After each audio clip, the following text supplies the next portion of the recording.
be so helpful to her. So thank you, Steve. I really appreciate it. Yeah. So what today's session really is about is we're talking about persuasion. So I'll share the workbook here and there with you, but let me just give you some ideas. So John Medina brought out a book called Brain Rules.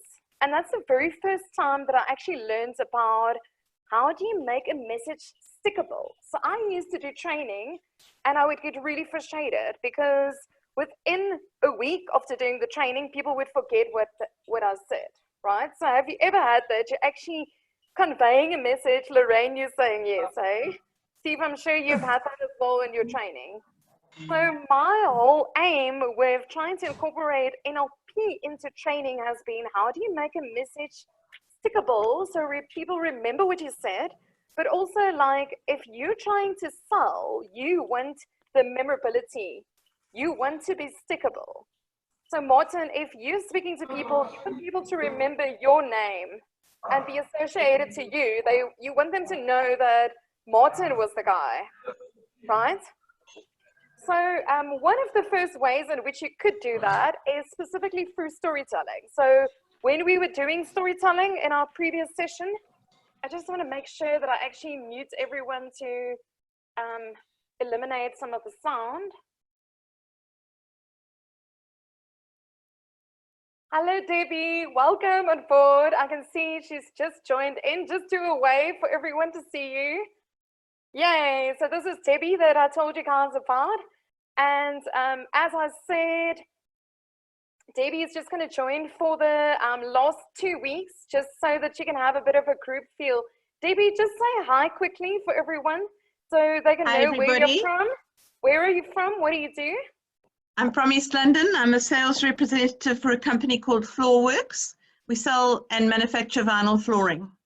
Thank you so much. Thank you so much.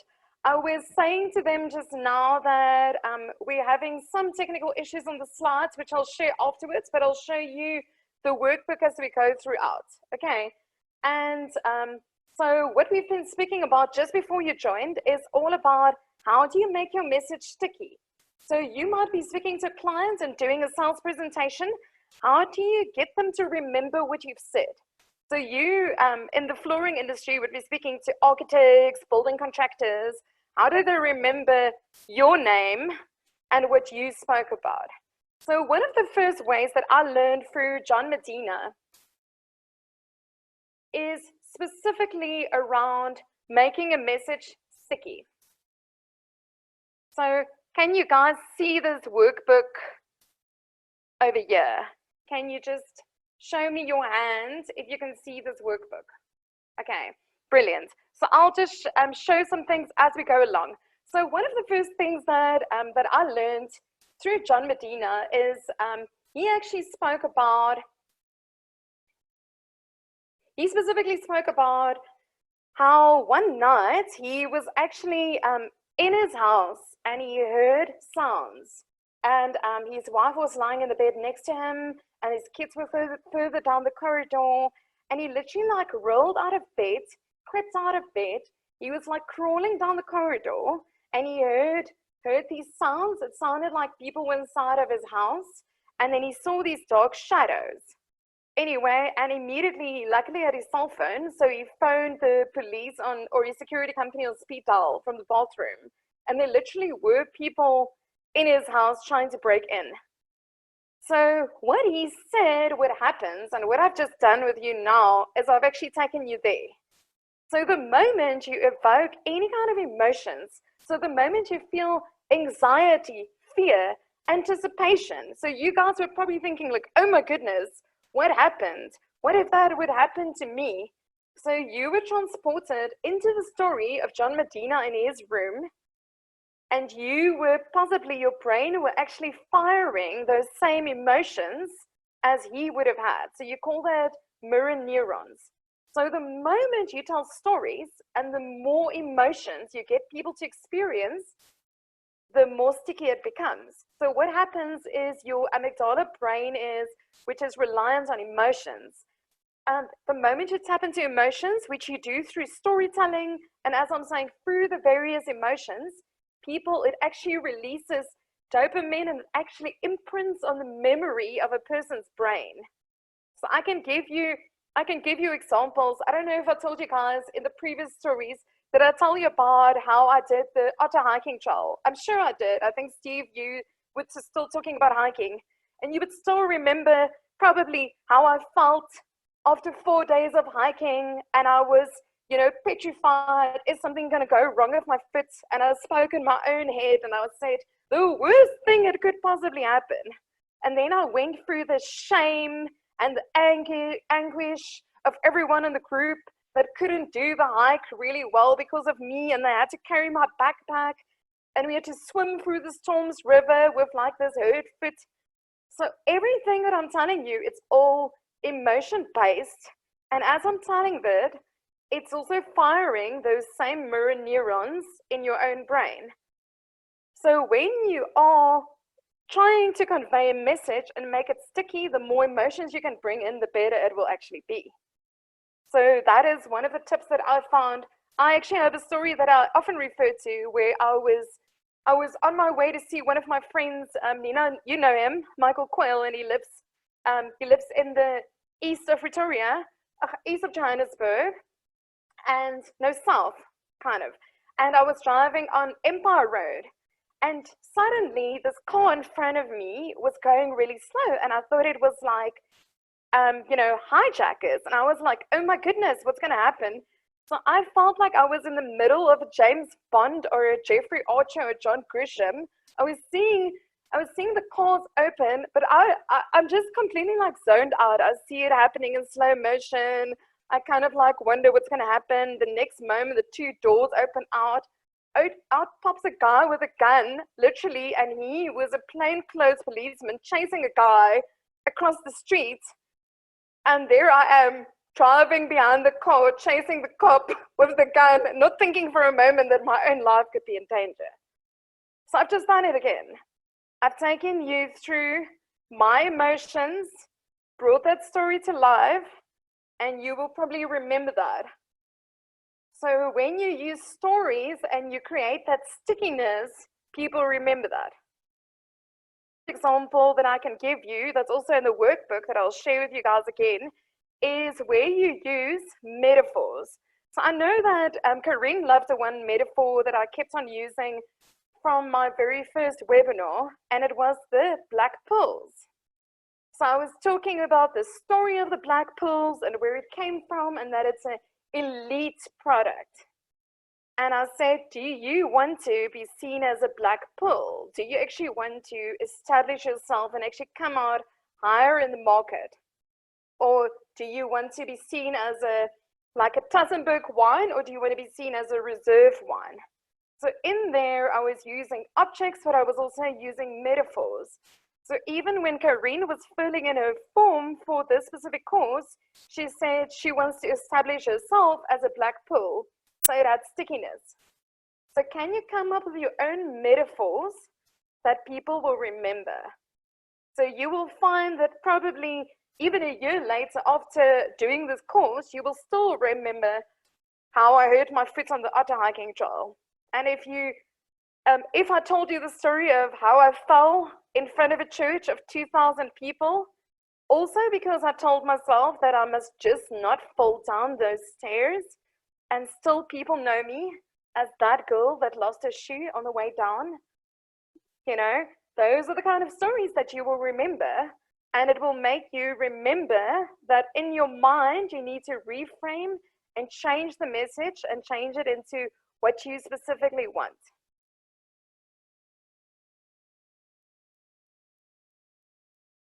So let's just see if the slides are able to open yet.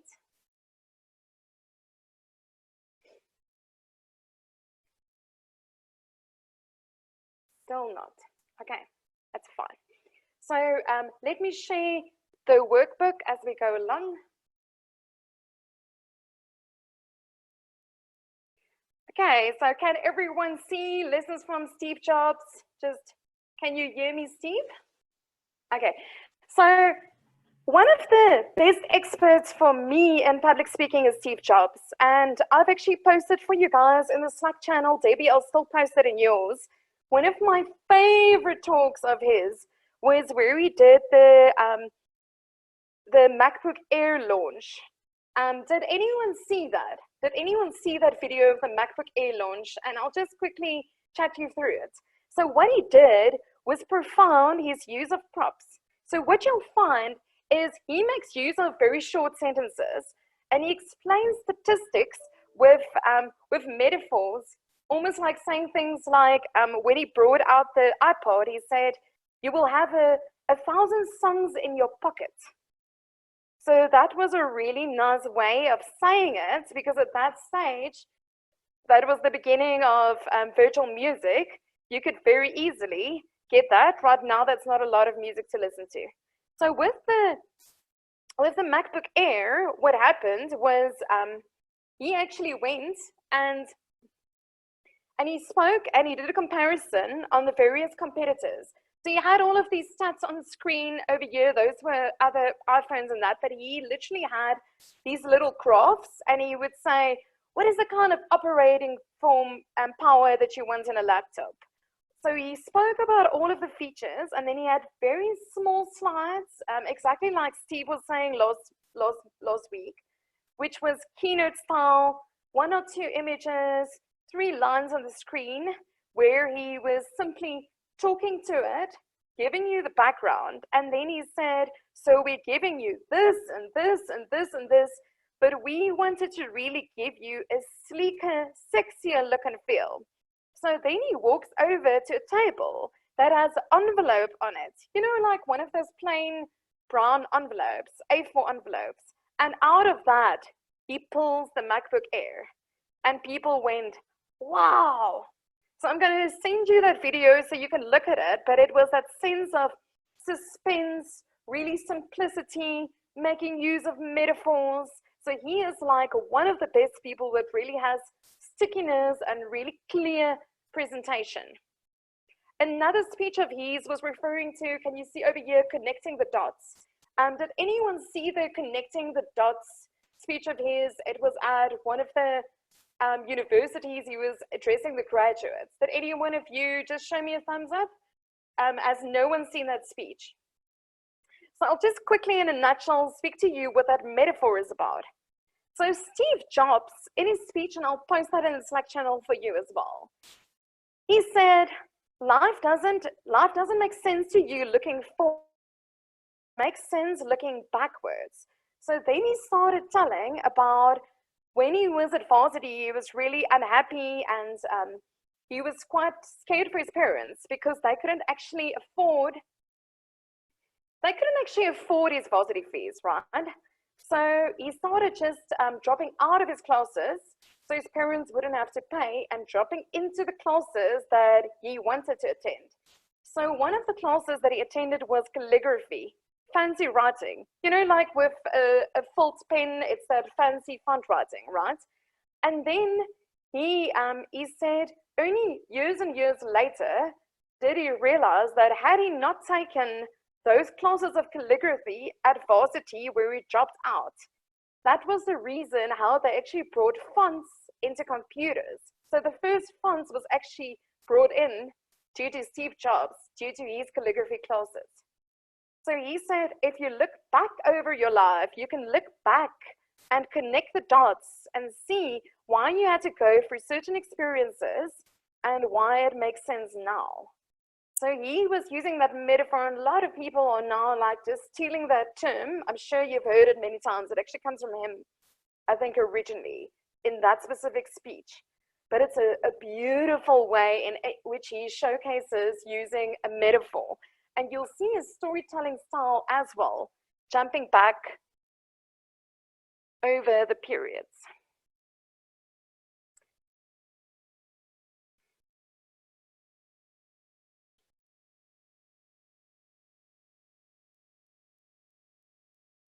So I want to quickly share some advanced techniques with you guys that you can use also to create stickiness, but which can really be amazing, whether you use it in your presentations or your videos. So the first one is called triplets, and they call it the power of three. And that's really what I've spoken to you guys as well, where when you're saying three things, when you're making a list, if you say, for instance, APSA slogan, I think it's APSA, today, tomorrow, together. It's always three things. So it could be 3 words or 3 phrases, and that's really what sticks in people's minds. The reason why it works so well is because people like to remember things, and they also like musicality. So even if you looked at some of the earliest ways in which the Christians managed to convey some of the news was through song. So they actually took a lot of the early messages, and they were actually singing it, and that's the way that they remembered it.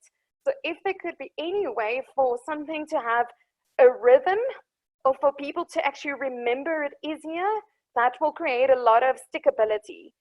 So then also look at metaphors. So I've given you a few examples now. So the one was, for instance, the black pearls. I'll give you another example. So I use it in coaching as well. So it could be a framework that you use in your training, for instance, Steve, as well. So I was on a NLP course in 2012, and during the course they said to us, what is your metaphor?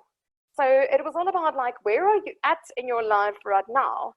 And so it would be you relate your life to an object or something. So it could be furniture, a fruit, an animal, an object. So like that black pearl. So my explanation, and you'll understand the deep message in there, was I felt like I was a ship with all my satellite navigation completely broken up, stuck in the middle of the Bermuda Triangle, spinning.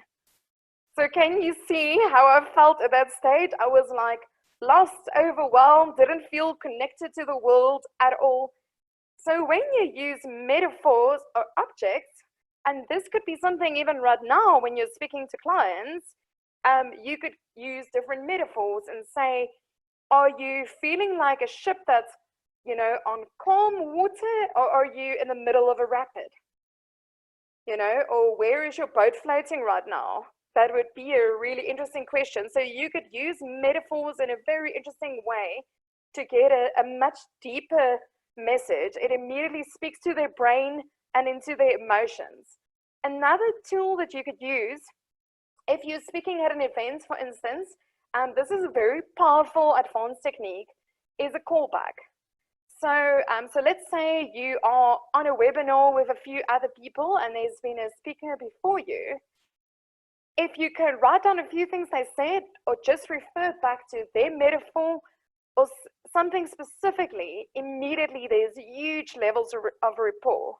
What also happens is if the audience laughed, you actually anchor that laugh. So let's say there was a huge joke about the car industry that Martin shared. So let's say Martin just did a speech now about the car industry and we were all in stitches.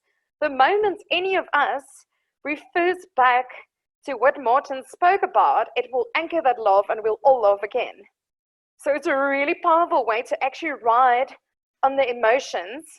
And so if you ever have to do that, and I'm sure with a client specifically, if you guys have had a joke, just even between the two of you, if you can refer back to that or throw some of those words in there, immediately it will anchor that laugh again.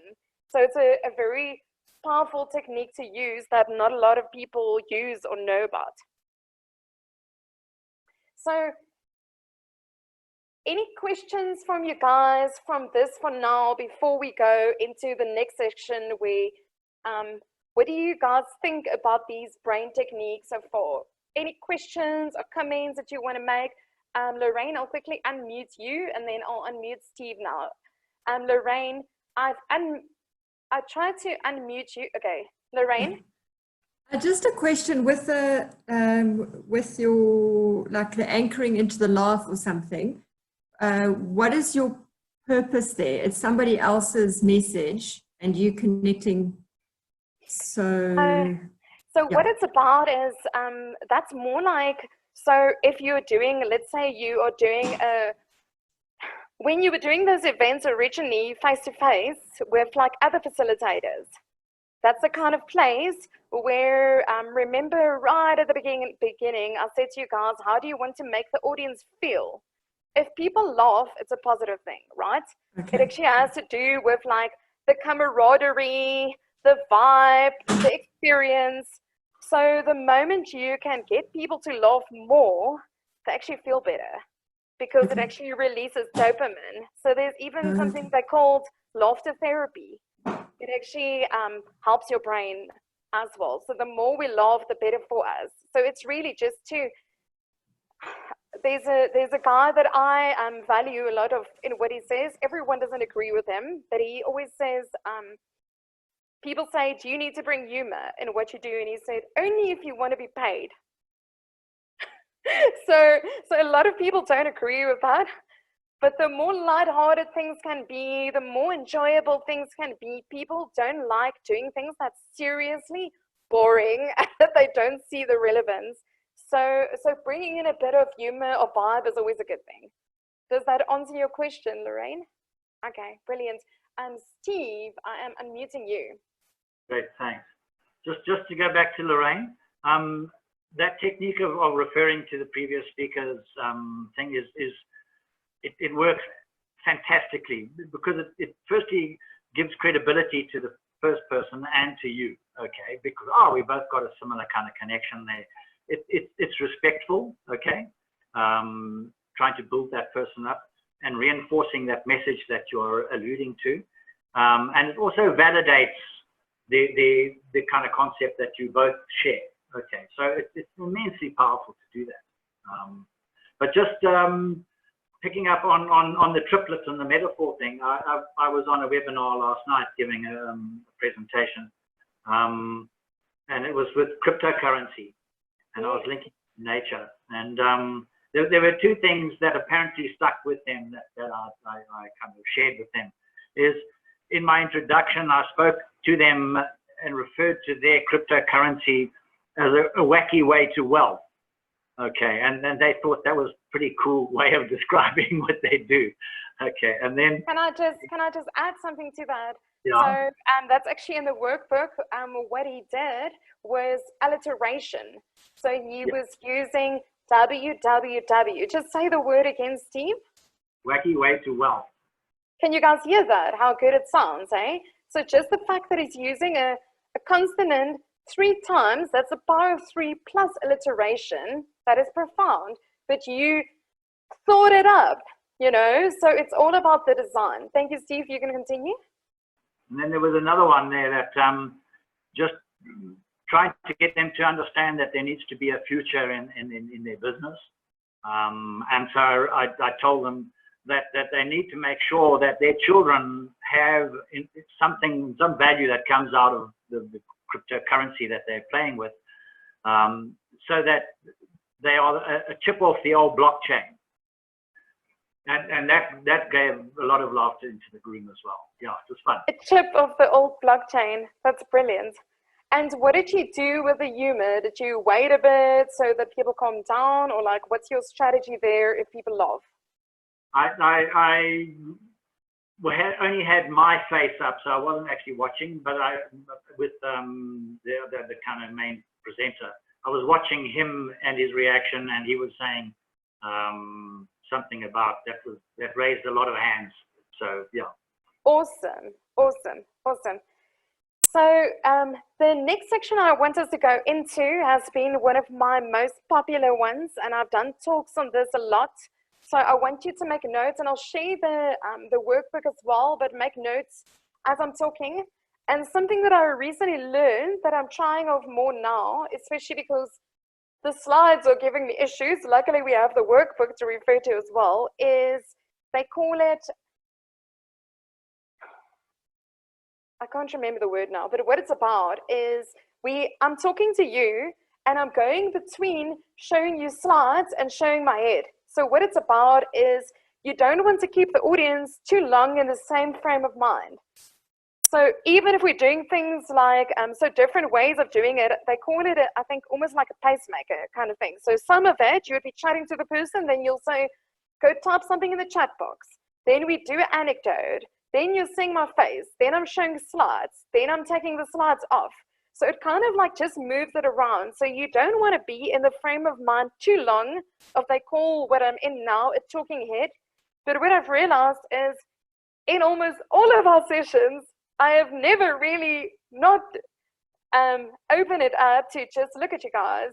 So you're actually getting a different experience now as well.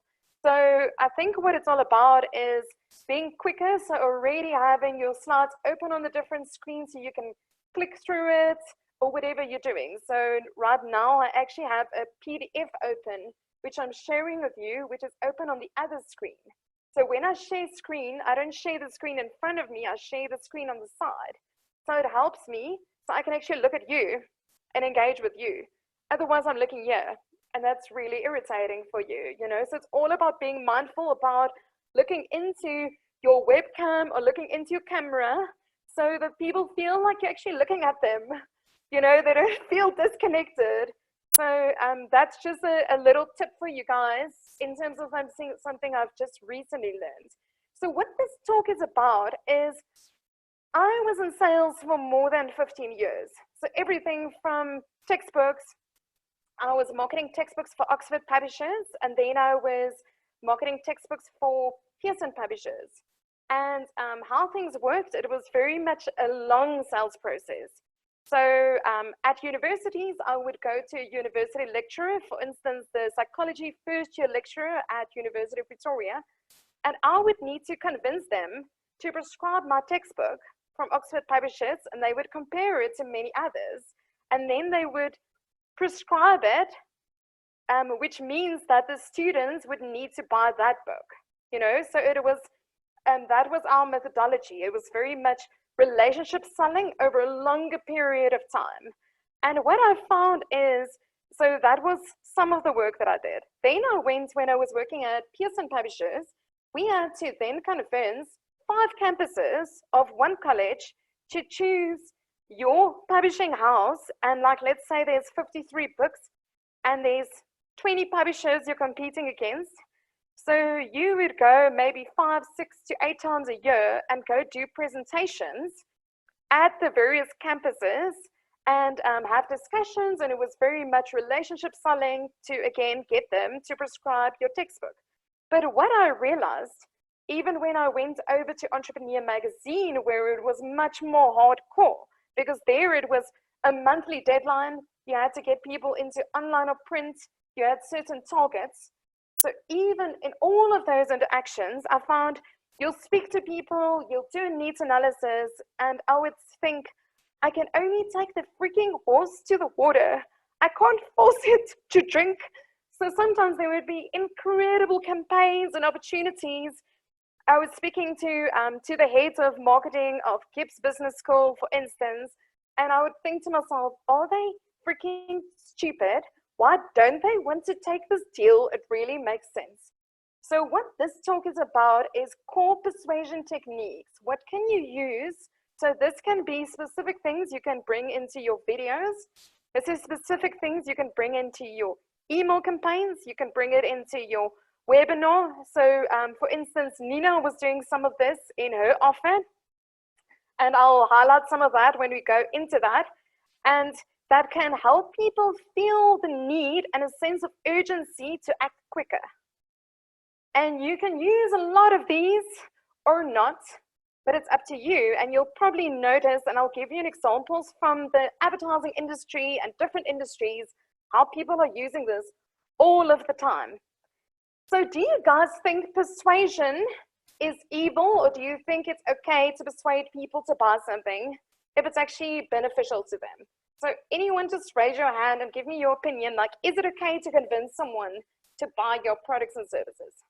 I am going to force Bryony to say something. Bryony, I'm trying to unmute you. Okay. You're unmuted. If it's manipulative, I have a problem with it. But clever sales, I have absolutely no problem with people influencing me to buy something. So your specific brand products, your personal coaching products that you are selling, if it can totally help a business and improve them, do you think you are allowed to use these techniques? I have used these techniques in Okay. various different ways. Brilliant. But it's, I mean, I always try to hold back from actually manipulating somebody. If I feel kind of uncomfortable, I'm not going to go forward. No, totally, totally. So, Steve, you wanted to say something, hey? No, Oh, wasn't it you? I was just You, I was agreeing that's no, people have the ability to make choices, and they should be able to see through your manipulation and stuff. And so as long as you, as Bryony was saying, as long as you retain your integrity, okay, I don't have a problem with it. Brilliant. So, so I want to quickly give you guys an example of something before I show you that, of something that happened. So research was done where different people had to go, and so there was, those were the days where people were still going to a photocopier. I don't know if you remember those days. I remember I was at varsity, and we would go to a photocopying place, and then we would have to stand in a queue to go and photocopy our notes. That was like a thing. My mom had to like pay money into my card to be able to do that. Anyway, so this research was done by Andrew Newberg. And what they found is there was a huge line, maybe like 6 people standing and waiting for a photocopier.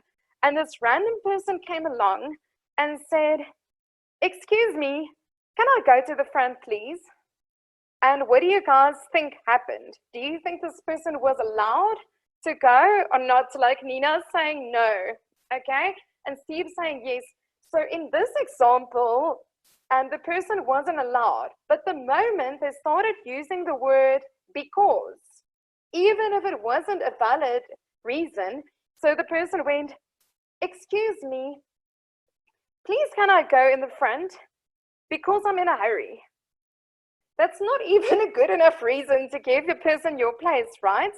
But just the fact that people like reasons, because this person asked it in that way, they allowed him right in the front of the queue in front of 10 people. It did not logically make sense, but the fact that the person gave a reason. So I'm not saying to you, just use the word because I want you to think. If you, for instance, so for instance, Bryony, you probably have terms and conditions for your coaching sessions. So you need to set up your boundaries. So for instance, if you want a person to book a coaching session with you, you might say, "Nina, if you want to book a coaching session with me, please sign these terms and conditions. Here is an invoice. You can then go in and book a session because I first need to get payment before I can see you." So that logically makes sense. You are actually saying what is the truth, but you're giving them a reason. So you're not just saying, go and pay. And then they're like, what? So if you can give valid reasons why you're asking for specific things, and you can use because, people are much more open to actually listening to you. Steve? One of the, I won't call it manipulations, but kind of using different tactics, let's put it this way. I was in Hawaii a few years ago, and at the center where we were having the conference, there was music being played, you see, and somebody said to me, "Hey, that's Jack Johnson," you see, and he's one of my guys I like listening to. Amazing. So I just went up to the group that was standing right up at the stage there, and I just kind of quietly just went to each person and said, "I really have to get to the front. It's urgent," you see. So they just moved, okay? One by one, I just kept the same story, and I got to the front. My reason was it's urgent because I needed to be there. And I'm not that proud about it, but it worked. No. So specifically, where it actually has to do with your clients, try to see where there's areas where you need to influence them, and then you can use it in that way. So here is what Andrew Newberg said. If you ask someone a favor and you give a reason, there's a much higher chance of success, even if the reason is weak. People like reasons. So use it. Don't just ask people for things, tell them why. So often even in my personal life, I get super irritated. So I'm very old school. If you set a date with me, it goes into my calendar, and you don't have to check in with me. It's going to happen. And then if people just cancel, I need to know why, so, and that's even in your personal sense. So treat even your friends as if they're clients. Don't think that your friends or your family need to be treated worse than you would treat any client. So I'm just saying to you, that's where your values need to be congruent. Okay, so I want to talk to you guys about the power of free. Dan Riley did an experiment. So he wrote the book Predictably Irrational, and I want to quickly give you the scenario. So what happened was he had a little stall at a shopping center, but it was a shopping center at a campus of the university. And they had two kinds of chocolates. They had Lindt chocolates and they had Kisses. So I don't really know Kisses in South Africa, but does anyone know, Nina, you might know because you're always traveling, does anyone know Kisses? And which would you rather want to have? So show up if you would go for the Lindt or down if you want to go for the Kisses. Which would you rather eat? So Lindt or Kisses? Okay, so I'm getting more Lindt. Martin and Lorraine, what would you eat? Show a thumbs up. Nina, I'm not seeing your hand. Would you eat Lindt or would you eat Kisses? So Lindt, hey? Okay, so what they found is that the Kisses was cheaper than the Lindt, but 95% of the people were willing to pay more to get the Lindt. So why do you think that? Why would people pay more for Lindt than for Kisses? So let's quickly ask Nina. Marketing. Nina, marketing? Okay, and maybe So the message, the story that we know about Lindt versus Kisses.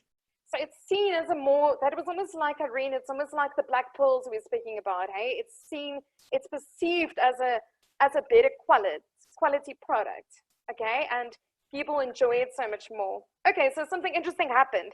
They then went and actually brought the price of the Kisses all the way down, that the Kisses were free and that the Lindt chocolates were like 15 cents. So would you go for the Lindt or would you go for the Kisses? If the Kisses were free and the Lindt were 15 cents, would you go for the Lindt or would you go for the free Kisses? So Steve is paying free. Some are still saying Lindt. Okay, so we're getting various reactions. The research showed the moment they brought the price down, so it was brought down on the same level exponentially, 75% of the people went for the free. So where they were first actually buying Lindt based on quality, when they actually brought it down, it automatically, that big market jumped into going for the Kisses. So what it's about is, if you're offering anything for free, people are much more likely to go for it. So let me give you an example. Have you ever gone to Woolworths and bought 2 packets of strawberries because they said if you buy 2, you get the second one for free? Have you guys ever ordered books online and added things to your order because they said if your order is on Takealot more than 350 Rand, they do free delivery? I know that I have bought more books, more IT equipment just to get that free delivery. I've bought 4 packets of strawberries where they eventually rot in my fridge because there's a special. So what you need to be aware of, and this is really a smart technique to get people in to be more aware of you. So is there anything that you could offer as a value add? Is there any kind of extra guide that you could throw in? Is there any kind of upsell that you could give to people that will count for the free, where they would be willing to do more of you because of that? So to give you an idea of something that I did in my very first webinar, it was done with Women of Stature, and in there it was an incentive program. So it was done through their system where we could upload a lot of free incentives. So I literally went and wrote guides. I wrote a guide. I took LinkedIn articles of where my very first radio interview, and I put a guide together. I went on canva.com and wrote how to prepare for your radio interview or podcast interview. 2 years ago, I did a lot of effort. I wrote a 3-page infographic. I had it beautifully designed and laid out. And that is a freebie that people can download to get them into my mailing list. So can you use your own knowledge that can be a free thing that people can get so that they can start engaging with you? So it could either be getting them on your mailing list. So that's what they call a lead magnet. So even with you, Martin, you could do that yourself with tips and tricks about the car industry, or how to make sure about safety in cars, anything like that people could actually make use of, little guides. So a lot of people would do things like ebooks. You'll see that all of the time. So go check what other people are doing. The biggest thing that a lot of people have been doing during lockdown, which is becoming a bit tiring as well, is free webinars. So you have to ask yourself, if you're offering a free, or if you're taking a free from someone, there's nothing like a free lunch. There's nothing like a free lunch. What do they want to sell you? So are you willing to engage with them to actually get that content? Is it going to be beneficial to you? Is it maybe a way for you to first check out the product a bit before you support them? So like, to give you an example, I'll give you a moment now, Karine. So many years ago, there was a guy that was really interested in me, and I really wasn't interested in him. I thought we were just friends, and he invited me to go with him to the orchestra, and anyway, and we had dinner before, and when I realized he was really into me, I immediately said to him, let's split the bill, because I didn't want to give him any leverage over me. So the moment you are having a business lunch with a client, whoever pays has more leverage. So if you are if you're trying to influence someone to do business with you, you pay for the coffee. So try to see, and that's really where my next point comes in, which has to do with reciprocity and gifts. So the moment you give a gift, so that could be a coffee, a lunch, a lanyard, it could be a free coaching session, it could be a phone call, it could be a guide. The moment you give something to someone and they actually take it, psychologically, they feel the need to give something back to you as well. So that's a way to actually, and it doesn't always lead to business. Sometimes it leads to a relationship deepening. I've paid for a lot of lunches with people with business I've never had. So don't think that if you give people gifts, they will immediately support you. But it does help your relationship quite a bit. And it takes you away from that notion of you're a complete stranger to someone they know a little bit more. Karine, you wanted to say something? Yes, I just wanted to add that psychology about taking away risk. The moment that there's something free, as we've just discussed, even a special in a store or anything else, it just puts the person at ease because the risk is low. If I engage and it's not what I want, I can use the power of my choice to retreat. But now my risk is the same, whether I do or whether I don't. So it creates a safe zone, and I feel it's not a manipulation in any way. It just makes it open for people to actually test the waters, and you know that the value you give is so good that most people will want it, but some will have the power of choice to just go somewhere else. Thank you so much. Debbie, I wanted to give you an example how you could use this within Floorworks, for instance. So even if you're working in a company, people would still choose who the salesperson is that they want to make use of. So if people find information about you, I had that where I was working at Entrepreneur Magazine, and people would, I was trying to get meetings with CEOs of companies, and their secretary would say something like, can you please send us an email? I hated that. Anyway, and then I found that the CEO actually Googled me I could see a notification on LinkedIn that he had checked me out, and the next moment he sent me a meeting request. So the more you work on your personal brand and the more recommendations you get on your LinkedIn, the more content's out there, the more videos there are out there, whatever it is about you, it ups your credibility. So they tend to think salespeople, they trust salespeople around 2 to 3%. So you need to do a lot of work to get over that, to not just look like everyone else that's trying to force feed a product down someone's throat. So let's just quickly get through the others. Another thing that speaks to the brain a lot is, so there's a thing called delaying gratification.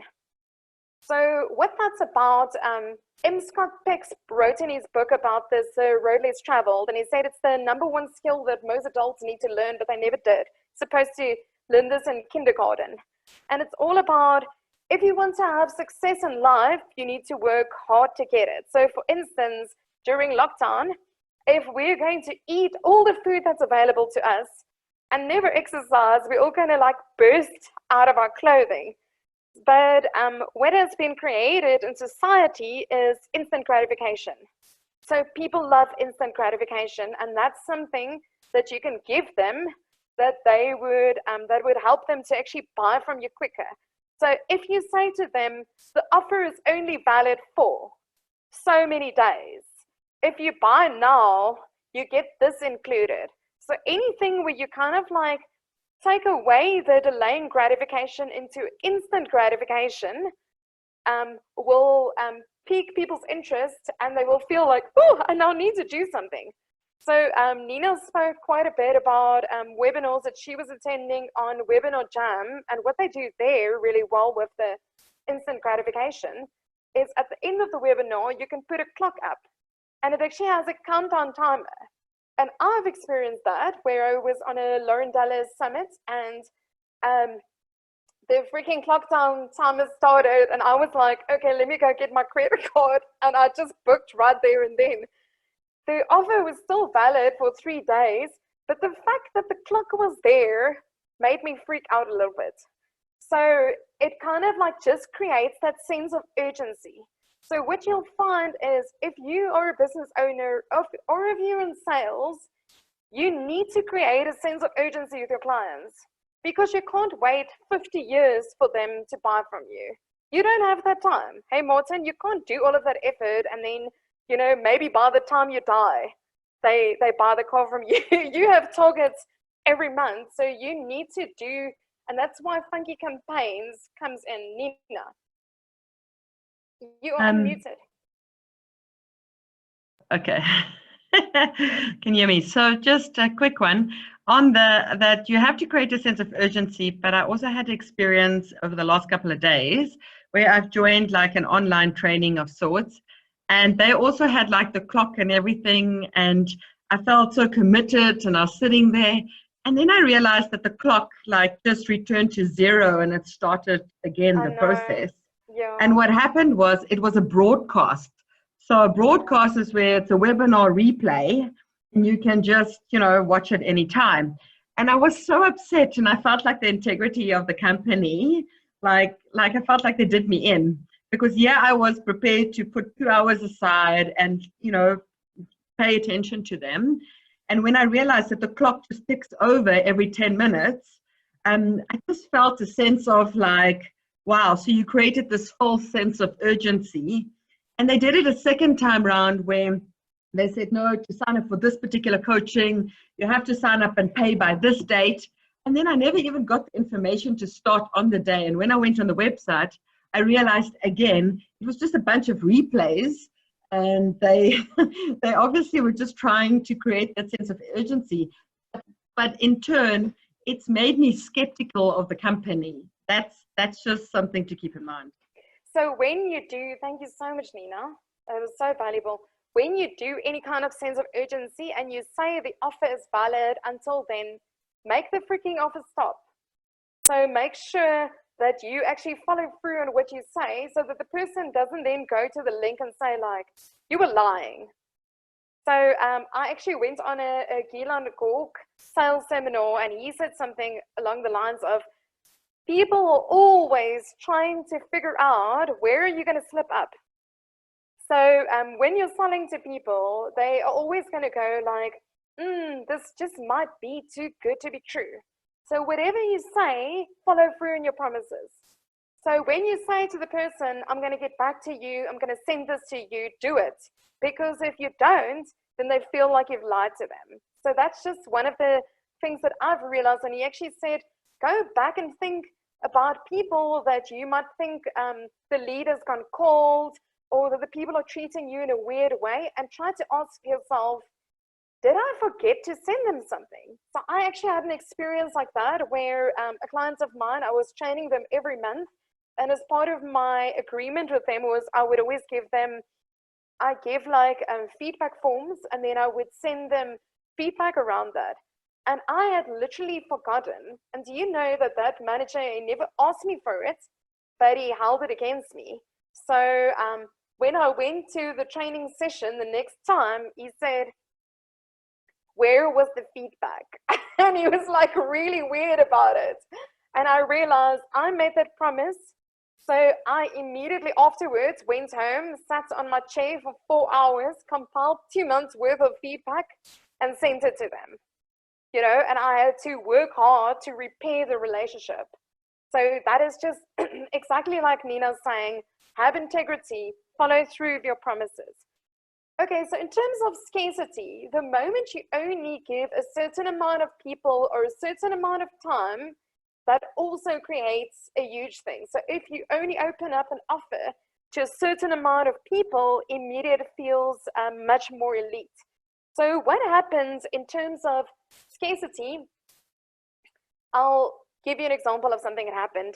So my sister was in matric and she was getting ready for the matric farewell. And in Nelspruit, the small little town where I grew up, it was a big deal. So me and my mom and her drove up to Pretoria, 3.5 hours, to go to a metro, a factory, a fabric store to buy material, to go see a designer that was going to make a dress for her. And as we walk into the store, my sister was pretty much like, whatever my mom says, she's not going to listen to that. So my mom was like, do you like this material, Zoni? And she was like, The next moment, this random girl comes charging down the corner and says to my sister, if you don't want this, I'll take it. And my sister grabs a hold of this material and says, no, this is hers. This is her dress. So just the mere fact that she almost missed out on that material made her want it. So the moment people can feel like they might not get something, that's why they want it as well. So the way people do that often is they open, I see that on Future Females, they only open the doors for 3 days. And you never know when the doors are going to be opened. So they'll say the doors will be open soon, but you have to check out when it's going to come, and then there's only so many places available. And then you know there's that sense of urgency, there's only so many spots, and then suddenly it gets flooded. So can you create like a sense of anticipation? So when you want to put an offer on the market, don't just do it on the day. Can you talk about it the week before? Can you like create a bit of a vibe so people know something's coming? And that's like what they do with trailers of movies. You know, you see 2 minutes or 5 minutes of a movie and you're like, I need to see it.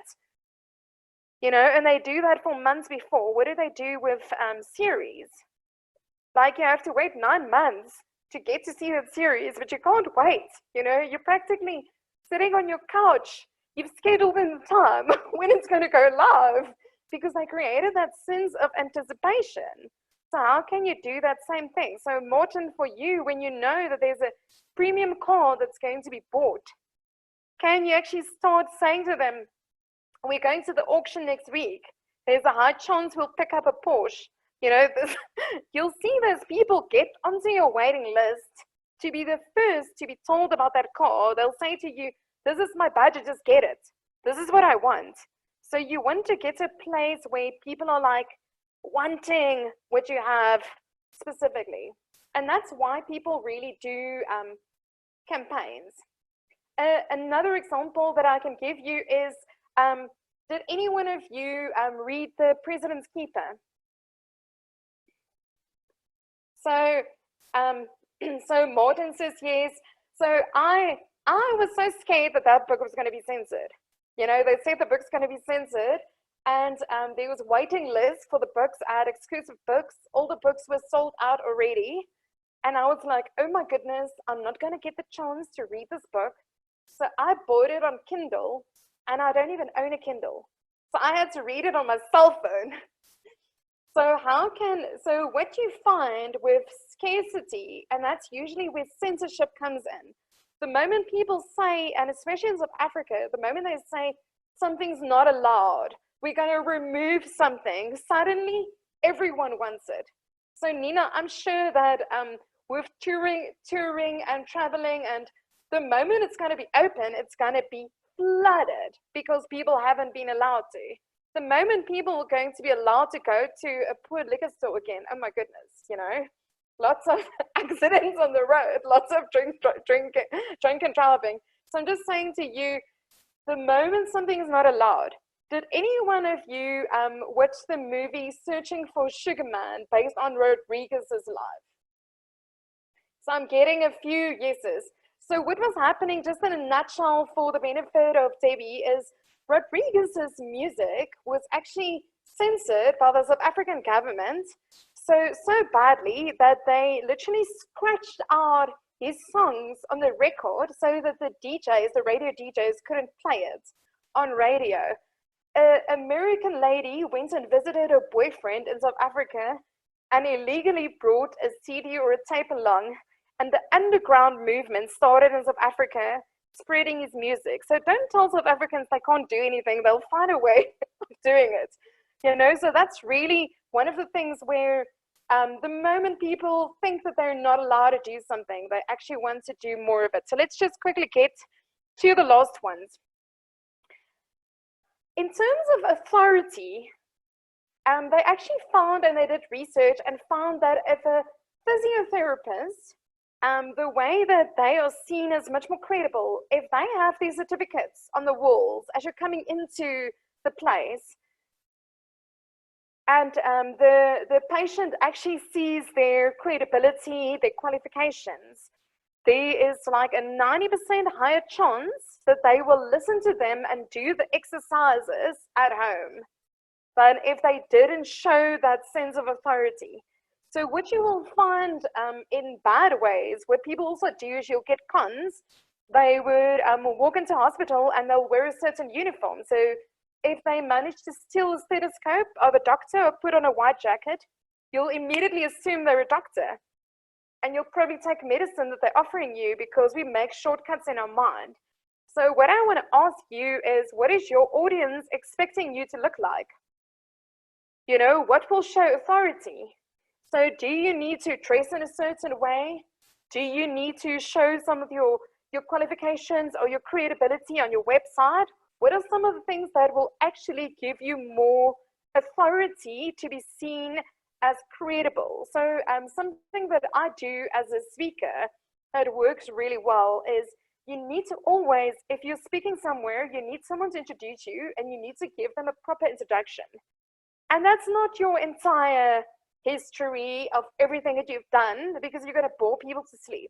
So you have to ask yourself, what gives me the credibility to speak here or to do this webinar? So would it be, for instance, Martin, if you are doing your own introduction on your video, it would be the how many years you've been in the car industry, how many repeat clients you've had. So any kind of stats that you can bring in.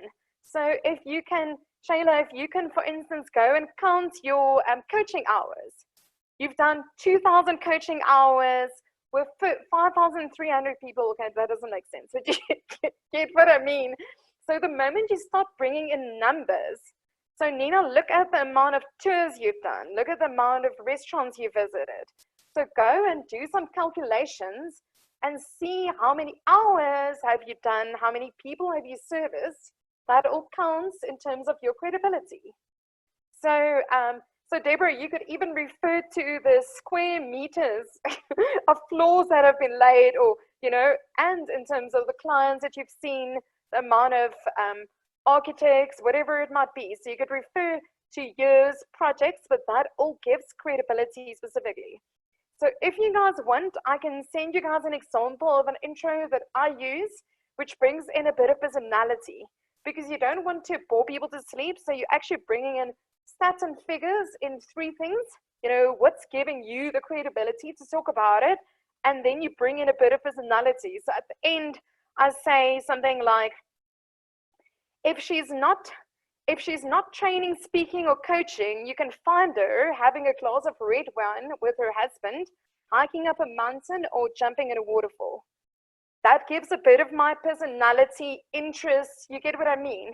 So you don't just talk work, you actually bring in some funky things. So for instance, on my podcast interview with Leanne Hughes, she changes the intros of her voiceover artist where they bring in funky things of hers. So I heard in my podcast interview, she said, who's her favorite tennis player?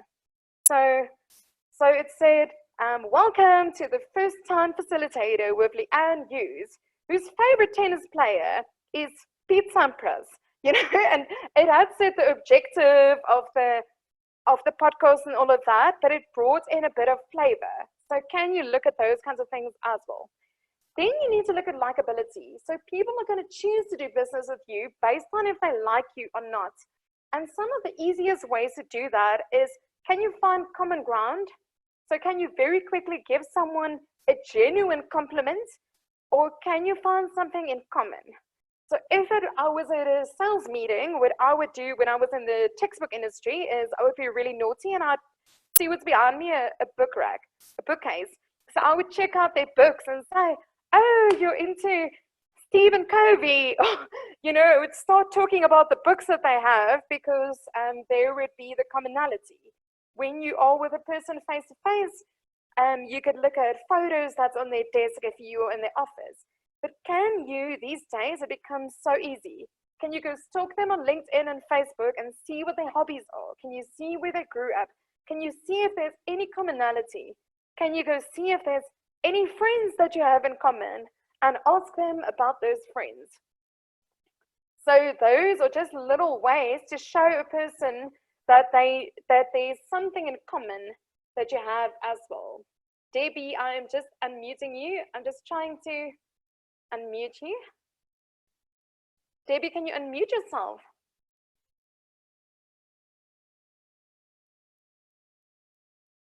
Okay, can you hear me? Yes. So when I was in standard 8, I went to, I changed schools from Johannesburg to Queenstown in the Eastern Cape. And yeah, I grew up and I got married and I had children, and then I got this job, and the job that I'm in currently. And I walked into this client's office the one day, and I'm not OCD, but I have this one little peculiarity. If I walk into a room and the picture's not straight, I straighten it. It's just a funny thing that I always do. And I walked up to this picture and I said, oh, this is Queen's College. And nearly fell off his chair. He said to me, how do you know that? So I said, because I went to Girls High. Well, I want to tell you that customer is still my very biggest customer. It was just a small little thing, but it created camaraderie. And he's never forgotten it. That's amazing. Thank you so much for sharing.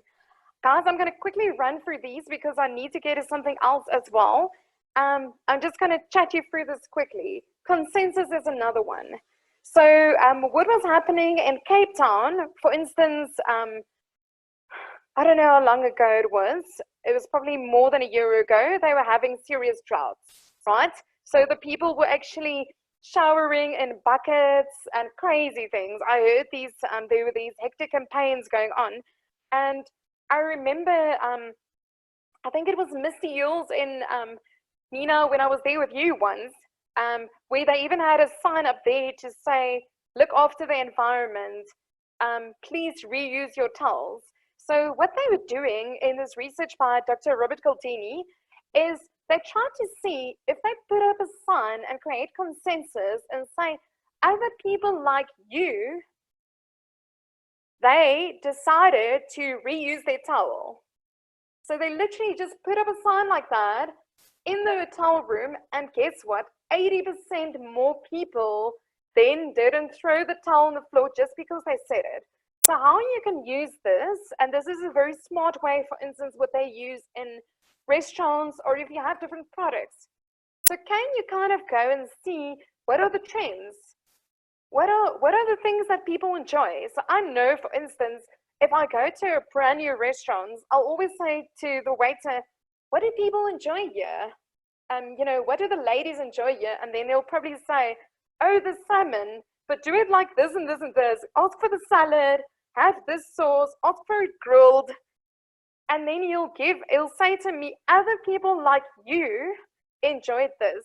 So when you're selling to people, can you give them recommendations on your own stats in terms of your own products? So that's literally what they've done, for instance, in restaurants. They'll put a little star next to the favorite things, and you'll find that those sales will go up even more because it's recommended. And it's like, most people like you enjoy this. So that's why they actually put at restaurants where they'll put up the board with the specials or the favorites or whatever it might be. And you probably see it in online shopping as well, even on Netflix. If you've watched Game of Thrones, they'll recommend Vikings. So it is actually looking at your trends and saying, I saw a recent thing where they actually said, people in South Africa, this is the top 10 shows in South Africa at the moment. And probably you'll go and watch some of them because it's people like you. Martin, you wanted to say something? No, sorry, someone was disturbing me. Okay, 100%. Okay, so then the last one in this specific session is to do with consistency. If you're struggling with people that make an appointment and then they cancel on you, the easiest way to change that is if they, this is what they often do in the beauty industry. So they'll give you a little card and they'll say to you, please can you write your appointments on the back of that card? So the fact that the person writes it down themselves with the date creates that sense of they've now committed in a public setting, and there's a much higher chance that they won't back out of it.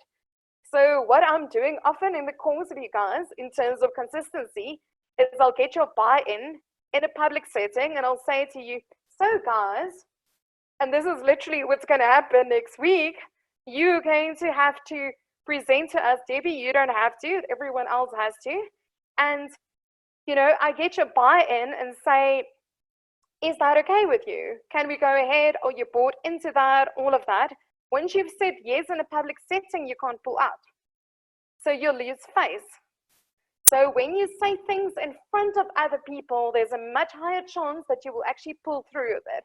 And I've seen that, for instance, in places like Toastmasters, where people would just drop out on the nights where they're supposed to do a speech. Can you get them to commit in a public setting at a previous meeting to it? And can they write it down themselves? And then you could obviously do things like send them the calendar invite, get them to accept that, all of those kinds of things. But it's creating that sense of consistency. Guys, we only have 10 minutes left, so we were wanting to do breakaway rooms, but it doesn't look like we're going to have time. So let me see how we chat through this, and if there's time, if anyone wants to stay around to chat through these topics, because it can actually be quite nice to discuss this, you can stay and do some breakaway rooms with me. So David Scarf came up with the scarf, David Brooks came up with the scarf model, and you can use the scarf model really well in training, but also in sales. So the examples that I have in the workbook is more sales related. The examples I had in the slides, I'll send you afterwards, they were more training related. So you could kind of like combine the two to see what it's about. But let me quickly chat to you around these. So the first letter of the SCARF model is for status. And this is very interesting. People are always comparing themselves to each other and seeing the pecking order.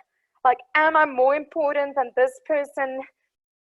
How am I ranking? So my husband was earlier on, he was saying to me, the moment the MD is in a meeting, suddenly everything changes because his status is high and he wants to be heard. So suddenly everyone like dances to his strings and the meeting flows in a different way.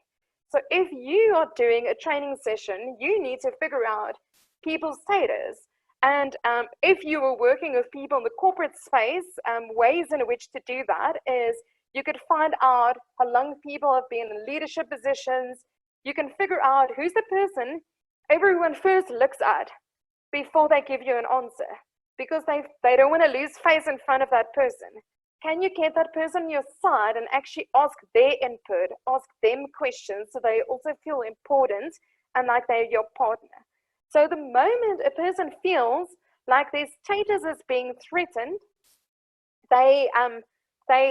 it's going to fire negative things in their brain and they're not going to submit to you. So I'm sure you've been in situations like that where people made you feel less or worse and you wouldn't want to support them.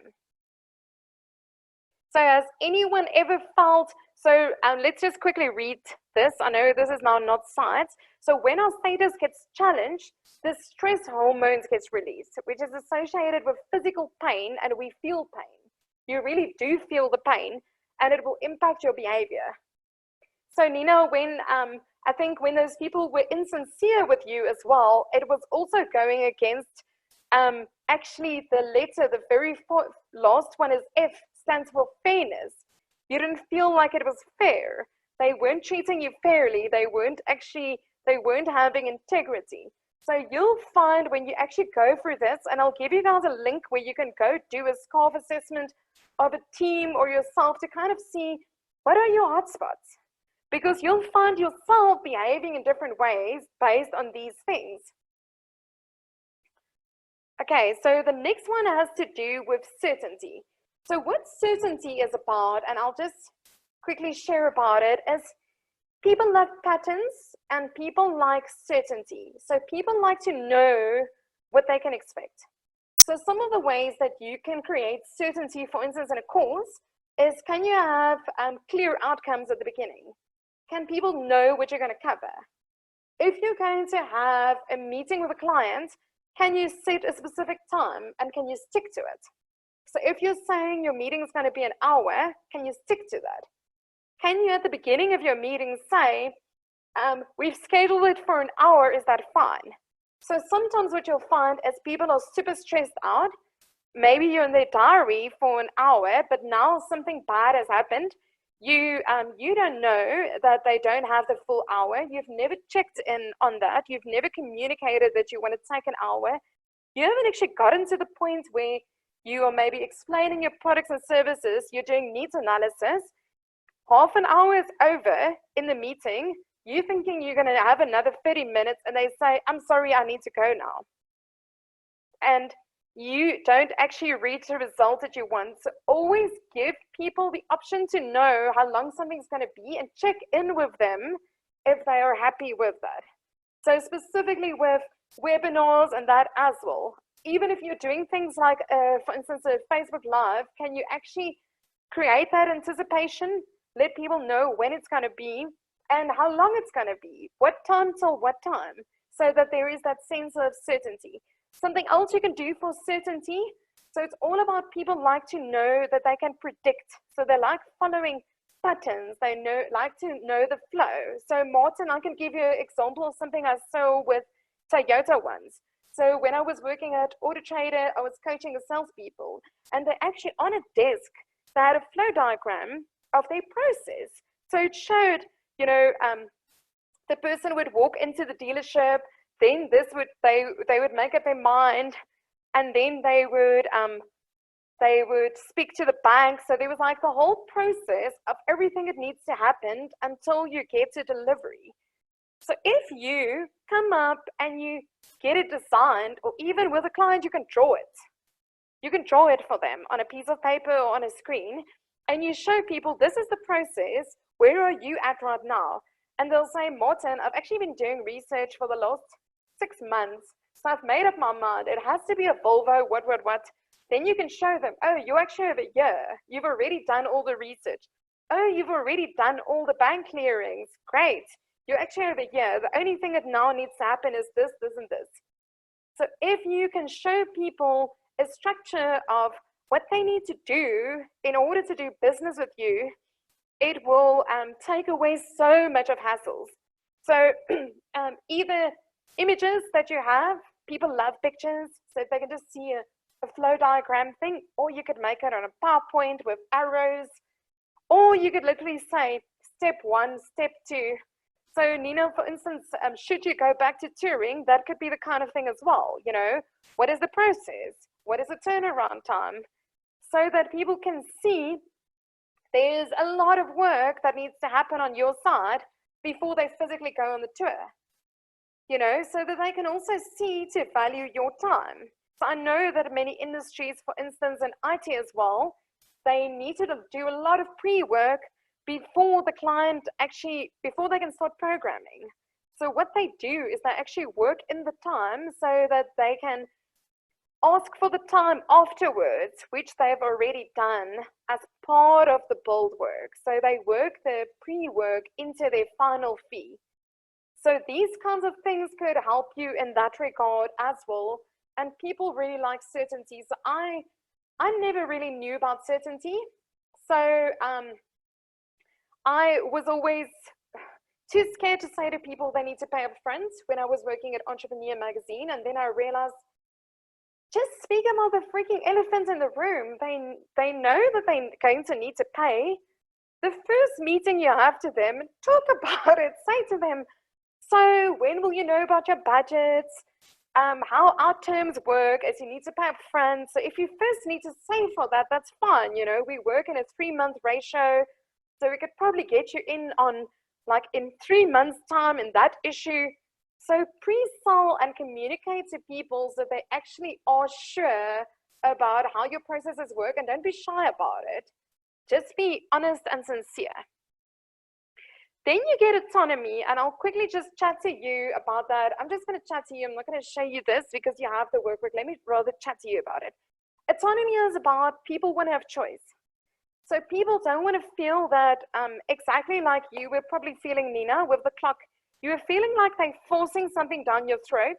They're trying to be manipulative, and this is now it. So when you're dealing with a client, they always want to feel like there's a choice. So whether it's what time they are going to get delivery of their car, what time or date their coaching session is going to be, what they want to cover, what type of package they want to go for. So what they've actually found, and this is what I actually cover in my negotiation training as well, is if you have 3 offerings, people will tend to not go for the cheapest or the highest, they'll go for the one in the middle. So can you actually position what you want to sell in the middle and have a slightly lower option and a slightly higher option? So you have the Rolls Royce, you have the cheapskate car, and then you probably have like the Polo Vivo of like the car in the middle. They don't want to be a cheapskate, and they might not want to go for the full deal, but they want to go for that option in the middle. So can you actually be strategic so that you give people autonomy and help them to buy from you? So they say if they have no choice, it's in a dilemma. So don't just give 2 options, this one or this one. They must be able to choose, but don't give too many. So maximum of 3 things. Then you get relatedness. So we've spoken about relatedness, and what that's really about is, we spoke about it when we spoke about body language. People want to know that they have something in common with you. So immediately when they meet you, they say, are you a friend or are you an enemy? Do we have something in common? So exactly your example there, Debbie, when you said you spoke about you spoke about that college, you looked at that photo, and immediately they were like, how do you know this?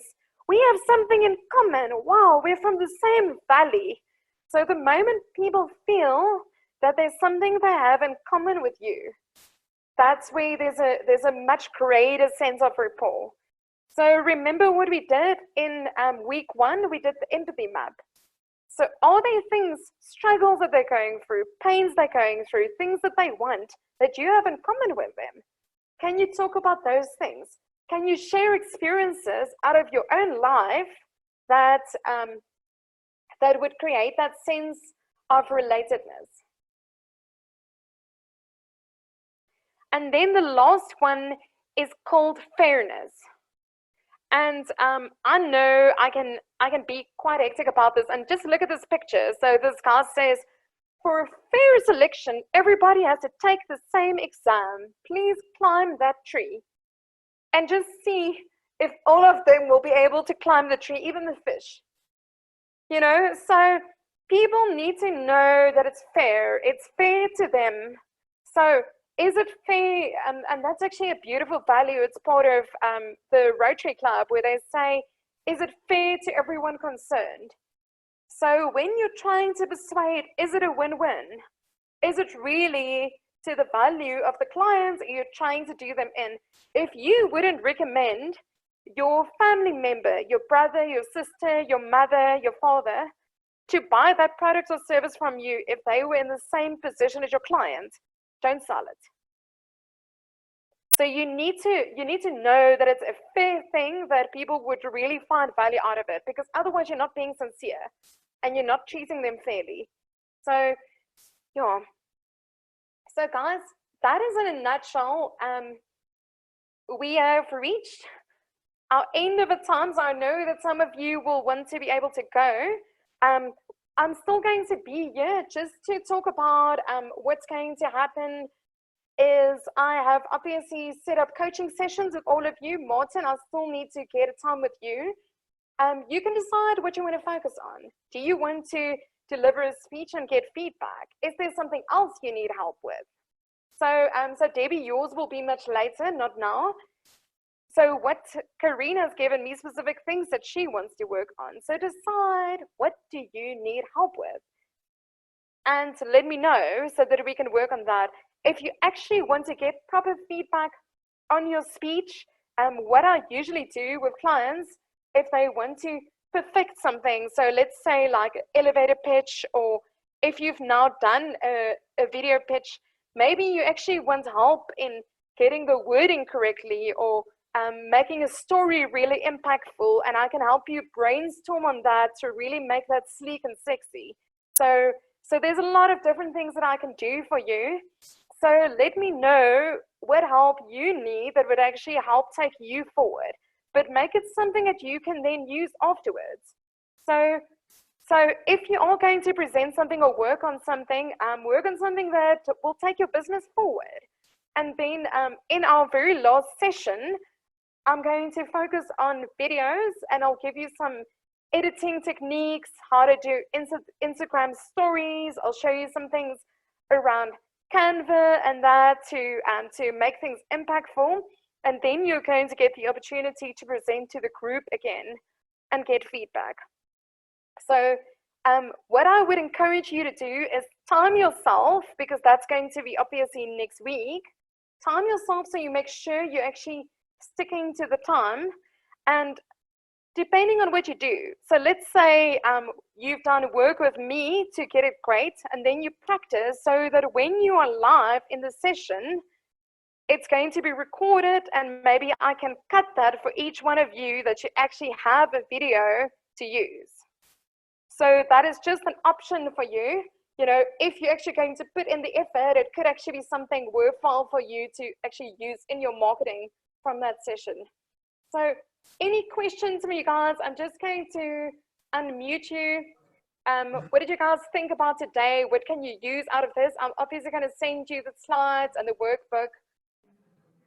What of these can you actually use in your campaigns? Is there anything that stood out for you? Shayla. Yes, hi everyone. Yes, so I found the scarf model very useful, because you know, I have been using it inadvertently, and I do agree that people like to have that feeling of being very important.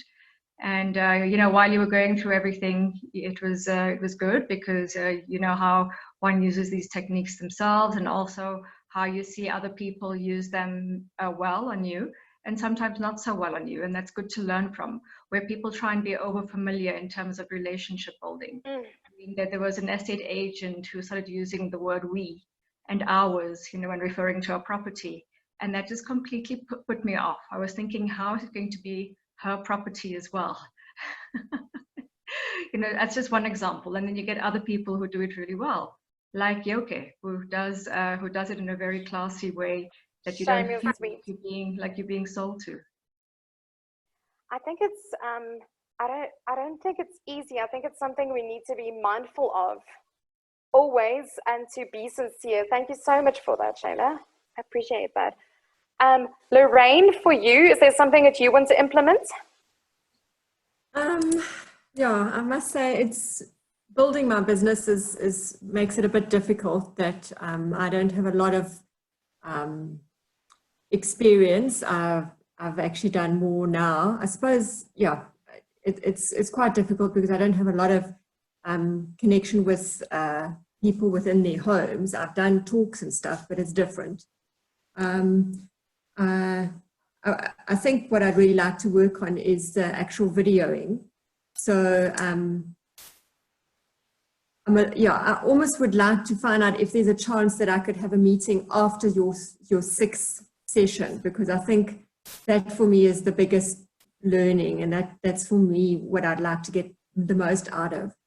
So if that's possible, we can totally move it out. Yeah, totally. Yeah, cool. That would be great. Thanks. Awesome. Yeah.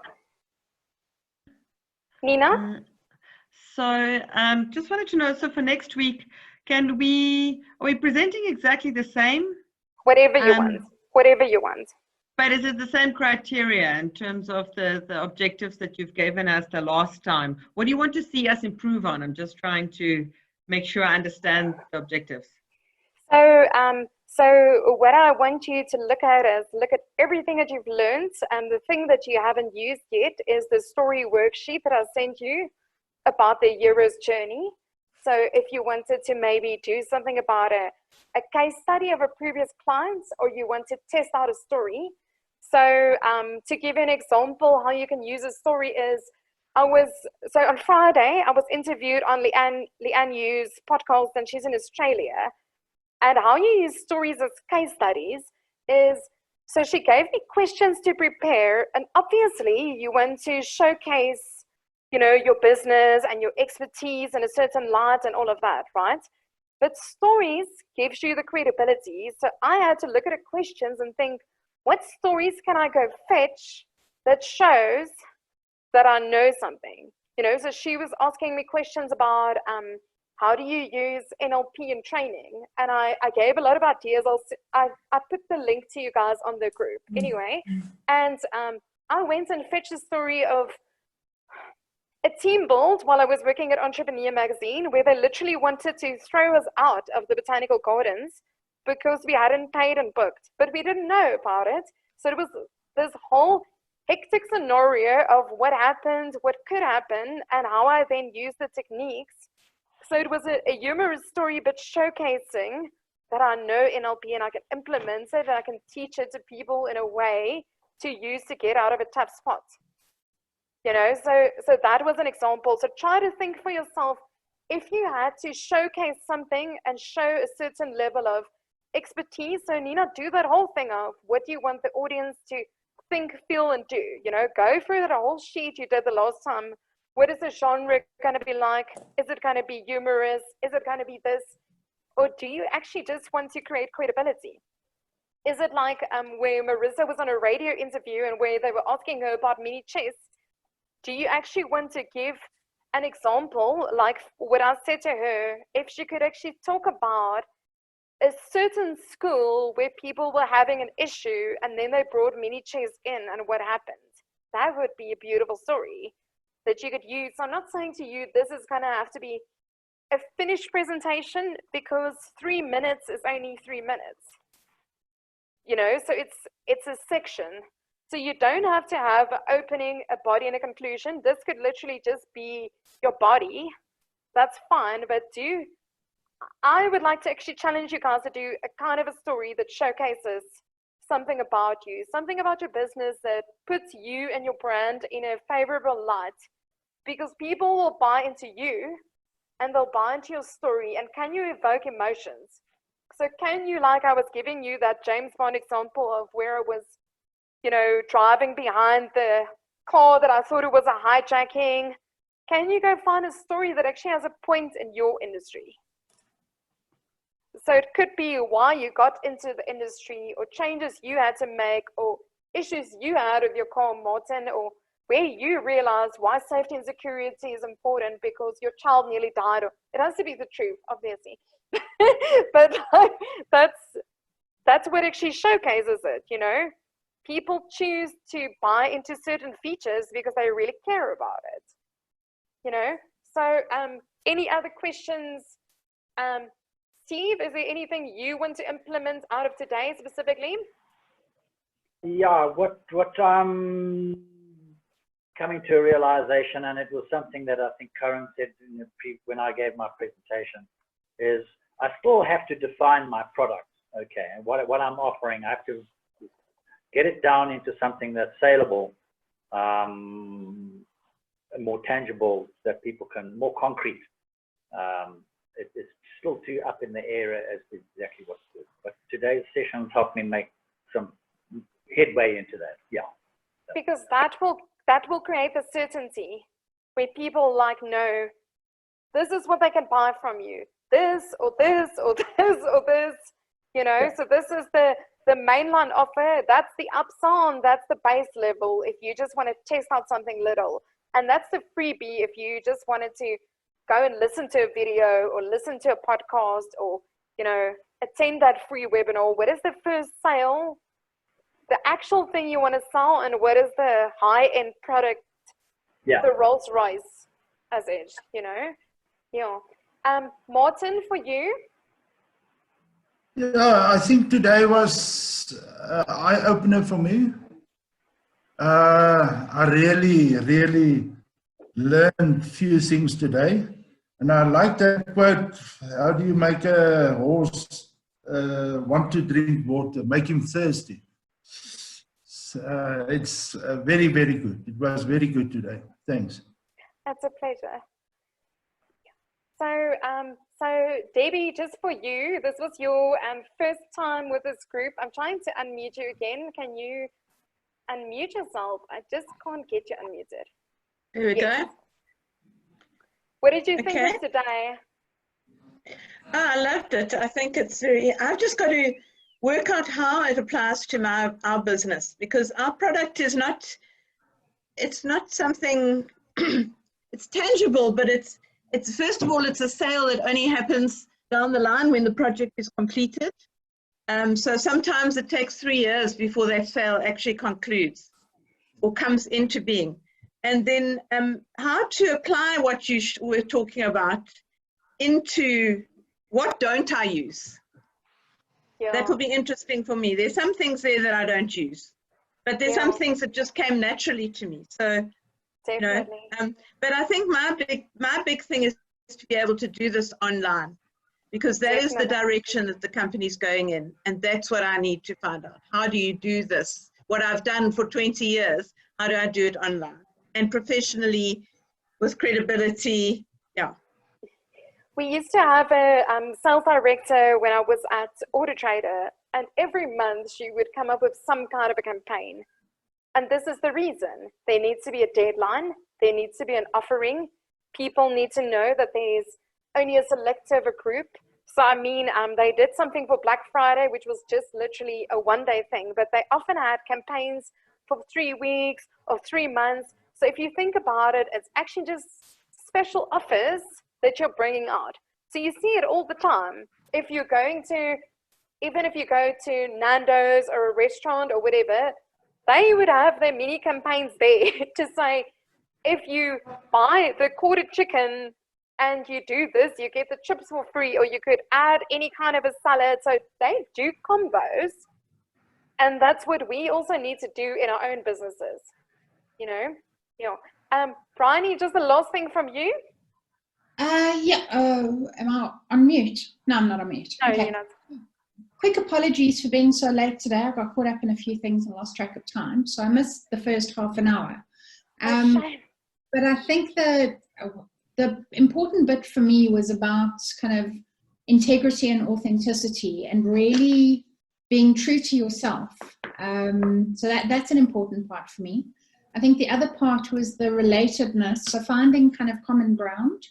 and then using humor. And I think that's what I want to work on in my session with you is I've got a really good sense of humor, and it comes through when I'm talking to people live, and it comes through when I write. But when I do all these I'm doing a lot of recorded videos at the moment for a course that I'm putting together, and I find myself being so serious and so static and trying to figure out how to weave humor into it and feel relatable when there's no live audience, for me, is very tough. So that's definitely where I want to focus. Brilliant. So can I please ask everyone to think what they want to work on and just email me exactly like you said, Bryony, now, so that I can just go and find some humor strategies that we can work on in our session, because I don't always have like 50 things to pull out of a hat. So depending what you specifically want to work on, if you actually wanted to work on your confidence or your stage, we could do an NLP process. There's some beautiful things that we can do. So it doesn't also have to be content related. It could be it could actually have to do with your creating different neural pathways. I know, Shayla, you were saying something about anchoring. Can you just elaborate more for the benefit of the group?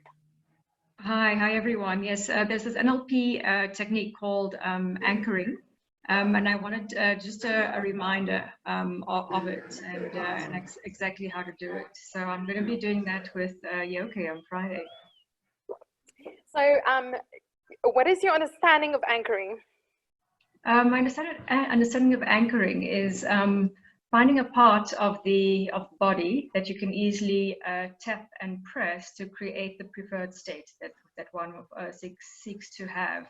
For example, before going on stage, having done the anchoring work before, you can touch a place that is not normally touched in what you do every day, like maybe close to your elbow, and that's easy to do before going on stage, to get into that preferred state before you walk out onto the stage. Brilliant.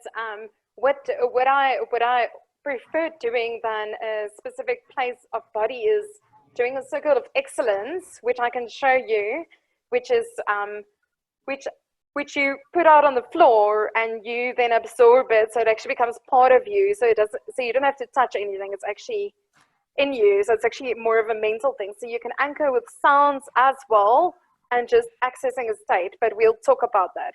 So there's different ways depending on what you want to do. Thank you so much for sharing that. Thank you so much, guys. I'm still going to be here if anyone wants to ask any questions. I will send you the slides that you didn't see. I'm so sorry about that.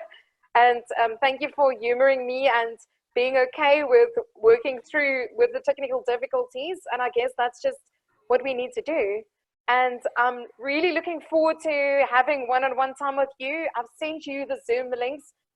Lorraine, I'll move out your session to a time that's good for you. And please stick to your times if you've committed to it, unless you've specifically asked to move it out. I'm really excited to spend time with all of you and to really see how we can create something beautiful. Have a blessed